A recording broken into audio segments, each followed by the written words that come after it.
ইফতেখার আহমেদের এমন ভুলের কারণেই ম্যাচ হেরেছি আমরা, নয়তো ম্যাচটি জিততে পারতাম।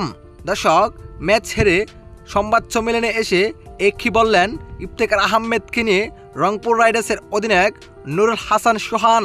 দর্শক, বলাই যেতে পারে ইফতেখার আহমেদের এমন ভুলের কারণেই শেষ পর্যন্ত রংপুর হেরেছে ঘায়নার বিপক্ষে। কেননা খাদের কিনারে থাকা দলকে টেনে টেনে নিয়ে যাচ্ছিলেন ইফতেখার ও সাইফ হাসান। তবে ইফতেখারের এক ভুলেই স্বপ্ন ভাঙা হয়েছে রংপুরের, বলাই যেতে পারে।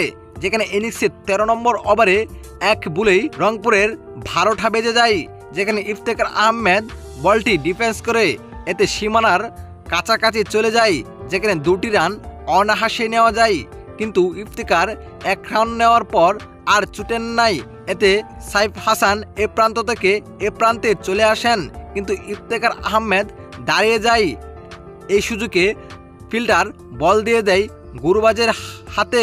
এতে গুরবাজ রান আউট করে ফেলে সাইফ হাসানকে। বলা যেতে পারে ইফতেখার আহমেদ যদি দৌড়ে ওই প্রান্তে চলে যেতেন তাহলে রান আউট হইতো না। তবে দর্শক, ইফতেখারের এমন ভুল নিয়ে ম্যাচ শেষে অধিনায়ক নুরুল হাসান সোহান বলেন, ইফতেখার আহমেদের এমন ভুলের কারণেই আমরা ম্যাচ হেরেছি। কেননা দুর্দান্ত ব্যাটিংয়েই করছিল সাইফ হাসান। আমরা আশা করছিলাম সাইফ হাসানই একটা কিছু করবে, কিন্তু ইফতেখারের এমন ভুলের কারণেই সাইফ হাসান আউট হয়ে যায়। শেষ পর্যন্ত তার কারণে আমরা ম্যাচটি হেরে যাই।